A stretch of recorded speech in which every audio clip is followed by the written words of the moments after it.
नमस्कार, आप देख रहे हैं सूत्रकार समाचार। दिन भर की खास खबरों के साथ मैं हूं श्रेयोशी। आइए नजर डालते हैं आज की इन खास खबरों पर। डॉलर में बेतहाशा मजबूती के बाद दुनिया भर के केंद्रीय बैंक सोना खरीद रहे हैं। आरबीआई सहित ज्यादातर देशों में केंद्रीय बैंक द्वारा सोना खरीदने का मुख्य वजह महंगाई से निपटने की रणनीति है। वहीं रिजर्व बैंक ने बीते कुछ वर्षों में ताबड़तोड़ सोना खरीदा है। देखिए ये रिपोर्ट। सोने का औषधीय और ज्योतिषीय दोनों महत्व है। दावा के तौर पर जहां सोने का प्रयोग भस्म के रूप में किया जाता है, वहीं भाग्य में वृद्धि करने के लिए भी सोने को धारण करना शुभ माना जाता है। इसे सुख समृद्धि से भी जोड़कर देखा जाता है। जी हां, हम बात कर रहे हैं बेशकीमती सोने की, जिसे रिजर्व बैंक ने बीते कुछ सालों में ताबड़तोड़ खरीदारी की। अप्रैल 2020 से सितंबर 2022 के बीच आरबीआई ने 132 टन की सोने की खरीदी की, जिससे पहले दुनिया के किसी भी केंद्रीय बैंक में इतना सोना नहीं खरीदा गया। वहीं 2022 में 17 टन खरीदारी के साथ आरबीआई दुनिया का तीसरा सबसे बड़ा गोल्ड खरीदार बना। भारतीय रिजर्व बैंक गोल्ड रिजर्व के मामले में सितंबर 2022 तक 785 टन के साथ 9वें स्थान पर रहा। 1 अप्रैल 2018 से लेकर 30 सितंबर 2022 के बीच आरबीआई ने अपने गोल्ड भंडार में 225 टन की बढ़ोतरी की। आपको बता दें कि डॉलर में बेतहाशा मजबूती के बाद दुनिया भर के केंद्रीय बैंकों ने सोने की खरीदारी की। आरबीआई सहित ज्यादातर देशों में केंद्रीय बैंकों द्वारा सोना खरीदने की मुख्य वजह महंगाई से निपटने की रणनीति है।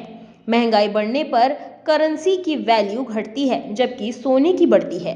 इसके अलावा अनिश्चितता के बीच सुरक्षा के लिए भी गोल्ड रिजर्व रखा जाता है।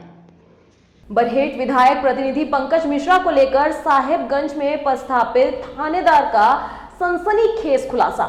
साहेबगंज में पुलिस के माध्यम से ही पत्थर लदे ट्रकों से पैसा वसूल। बरहेट विधायक प्रतिनिधि पंकज मिश्रा के बारे में साहेबगंज में पदस्थापित रहे थानेदार राम हरीश निराला ने सनसनीखेज खुलासा किया है। ईडी को दिए गए बयान में पूर्व थानेदार ने बताया कि साहेबगंज में पुलिस के माध्यम से ही पत्थर लदे ट्रकों से पैसे वसूले जाते थे। निराला के मुताबिक पंकज मिश्रा को वसूली में मदद तब के बरवा डीएसपी प्रमोद मिश्रा करते थे।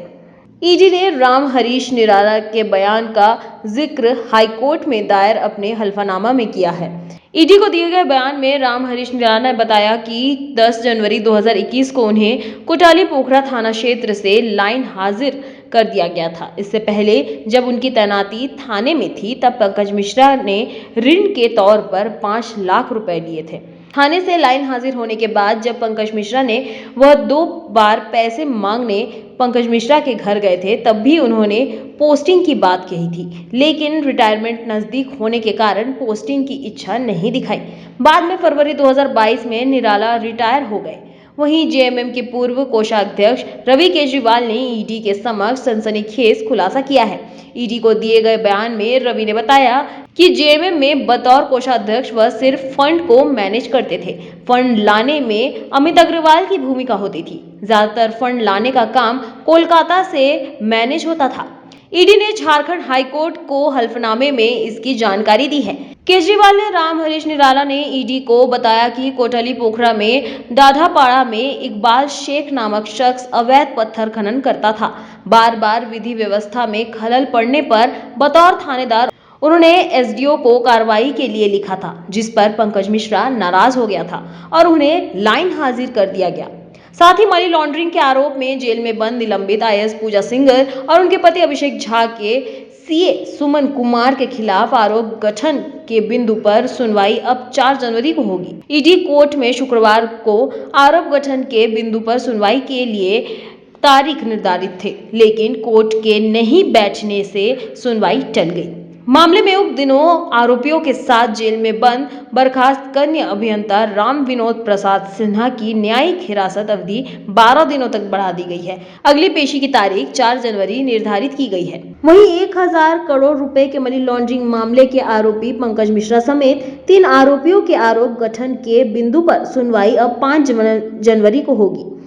ईडी कोर्ट में शुक्रवार को आरोप गठन के बिंदु पर सुनवाई के लिए तारीख निर्धारित थी, लेकिन कोर्ट नहीं बैठने के कारण टल गई। मामले में पंकज मिश्रा के साथ प्रेम प्रकाश और बच्चू यादव ट्रायल फेस कर रहा था। 3 आरोपी जेल में हैं। तीनों को ईडी पुलिस पेपर सौंप चुकी है। वहीं मामले के तीनों आरोपियों की न्यायिक हिरासत अवधि भी 5 जनवरी तक बढ़ा दी गई। बता दें कि प्रेम प्रकाश और बच्चू यादव की आरोप मुक्ति अर्जी कोर्ट से खारिज हो चुकी है। तीर्थ स्थल समेत शिखर के विवाद में राज्यपाल रमेश बैस ने किया हस्तक्षेप। उन्होंने पवित्र जैन तीर्थ स्थल पर्यटन स्थल ना बनाकर तीर्थ स्थल ही रहने देने की मांग की। जैन धर्मावलंबियों के सबसे बड़े तीर्थ स्थल समेत शिखर के विवाद में अब राज्यपाल रमेश बैस ने हस्तक्षेप किए हैं। इस संबंध में केंद्रीय पर्यावरण, वन एवं जलवायु परिवर्तन मंत्री भूपेंद्र यादव को पत्र भेजकर मांग की है कि इस पवित्र स्थल की पवित्रता को ठेस न पहुंचे, इसलिए इसे पवित्र जैन तीर्थ स्थल ही रहने दिया जाए, पर्यटन स्थल न बनाए। राज्यपाल ने लिखा है कि झारखंड सरकार की अनुशंसा पर केंद्र के 2019 में वन्यजीव अभयारण्य में एक भाग को इको सेंसिटिव जोन के तहत रखा है। वहीं झारखंड सरकार ने इसे पर्यटन स्थल घोषित किया है। आजकल यहां मांस, मदिरा समेत कई अन्य प्रतिबंधित पदार्थों के सेवन की शिकायतें मिल रही हैं। यह जैन समाज का सबसे बड़ा तीर्थ स्थल है और उनके 24 में से 20 तीर्थकारों का निवारण स्थल है। पूरे विश्व के जैन समाज की आस्था इससे जुड़ी है, जिसका मानना है कि पर्यटन स्थल घोषित किए जाने से यहाँ की पवित्रता भंग होगी। इस संबंध में जबलपुर, दमोह, उदयपुर, आगरा और अन्य जगहों के लोग उनसे मिले थे और आपत्ति जताई थी। विश्व जैन संगठन ने भी श्री समेत शिखर जी बचाओ आंदोलन के तहत विरोध प्रदर्शन किया है। मामला जैन समाज की भावनाओं से जुड़ा है। उनकी भावनाएं आहत न हो, इसे देखते हुए इस पर पूर्ण विचार किया जाना चाहिए। इधर जैन समाज ने भी अपनी मांगों को रखी है, जिसमें पारसनाथ मधुबन क्षेत्र को काशी विश्वनाथ, अयोध्या, मथुरा, वैष्णो देवी आदि धर्म नगरों की तरह बनाया जाए। 5 किलोमीटर दायरे में शराब, मांस और नशा मुक्त क्षेत्र घोषित किया जाए। अभयारण्य की प्रतिबंध योजना में उल्लेखित सिर्फ एक भाग को जैन धर्म की आस्था का प्रतीक मनाना स्वीकार्य नहीं। संपूर्ण तीर्थ रात पर्वत को ही जैन आस्था का क्षेत्र घोषित किया जाए। इसे धार्मिक और आध्यात्मिक केंद्र के रूप में पुनः स्थापित किया जाए। जैन धार्मिक परंपरा के अनुसार ही ब्रह्मांड की व्यवस्था की जाए। सभी प्रतिबंध समितियों और अभयारण्यों के विकास और संचालन में भी जैन समुदाय का प्रतिनिधित्व हो। रांची में भी क्रिसमस की धूम देखने को मिल रही है। वहीं इस त्योहार को लेकर जमकर खरीदारी के साथ लोगों में उत्साह देखा जा रहा है। देखिए ये रिपोर्ट। राजधानी रांची में क्रिसमस की धूम देखने को मिल रही है। गिरजाघरों और मोहल्लों में क्रिसमस कैरोल गान विभिन्न स्तर पर आयोजित किया जा रहा है। प्रभु यीशु के आगमन को लेकर क्रिश्चियन समुदाय के लोग तैयारी में लग गए हैं। वहीं बाजारों में गिफ्ट आइटम से लेकर घरों को सजाने के सामान पटे पड़े हैं। वहीं इस त्योहार को लेकर लोगों में भी जमकर खरीदारी की। इस साल बाजारों में कई अन्य तरह के गिफ्ट आइटम भी देखने को मिल रहे हैं। इधर रात में यीशु के जन्मदिन को लेकर चर्चों में कई तरह के कार्यक्रम का आयोजन किया जा रहा है। साथ ही लोगों में उत्साह देखने लायक है। अभी मैं मौजूद हूँ पुरुलिया रोड के मेन चर्च में, जहां आप जैसे कि देख सकते हैं कि 25 दिसंबर को लेकर तैयारी शुरू हो गई है। आपको बता दें कि 25 दिसंबर यानी कि भगवान यीशु मसीह भगवान का जन्म दिवस है, जिसकी खुशी में यहाँ के लोग बड़े ही धूमधाम से, इवन कि यहाँ के ही नहीं पूरे देश और पूरे विश्व के लोग बड़े ही धूमधाम से यह त्यौहार मनाते हैं। जैसे कि आप देख रहे हैं कि तैयारी लगभग पूरी हो ही चुकी है। चर्च को बड़े ही खूबसूरत अंदाज से सजाया गया है, बेल्स लगाए गए हैं, रिबन्स लगाए गए हैं, बहुत ही खूबसूरत अंदाज से सजाया जा रहा है। वहीं सिस्टर लोगों की ओर से एक छोटा सा कुछ मोमेंट्स बनाया जा रहा है। आइए चलते हैं, जानते हैं कि वो आखिर क्या बना रहे हैं। हैं कि जीसस आने वाले हैं, तो हमें उन्हीं का तैयारी कर रहे हैं और उनको बड़ी बेसब्री से उनका इंतज़ार कर रहे हैं। और हम सभी देख रहे हैं कितने जोश और उमंग के साथ हम लोग उसका वेलकम के लिए प्रिपेयर कर रहे हैं, क्योंकि हमारा मास होने वाला है शाम में। तो हम इन्हीं को अपना दिखाना चाहते हैं कि कैसे हम वेलकम करेंगे जीसस को हमारे दिल में, हमारे चर्च में। और सारे लोग इतने उमंग और जोश के साथ इस त्यौहार को मनाने के लिए हर एक जगह से लोग आते हैं और उनका तैयारी कर रहे हैं। Gifts, Christmas tree, Santa Claus, वही गिफ्ट्स की उम्मीद और इसके साथ साथ फादर के बोले हुए कुछ अच्छे और प्रार्थना भरे शब्द। आप लोग यहाँ पर देख रहे हैं और विशेष रूप से कि आज के इस विशेष दिन में हम सभी क्रिस्ती केवल नहीं लेकिन पूरी दुनिया के लोग, और ऐसे जिसे आपने कहा प्रार्थना ही सब कुछ है, जी हाँ, सभी धर्मों में प्रार्थनाएं होती है। आज हम भी उस बेबी जीसस को वेलकम करने के लिए प्रार्थना के साथ ही हम लोग शुरुआत करना चाहेंगे।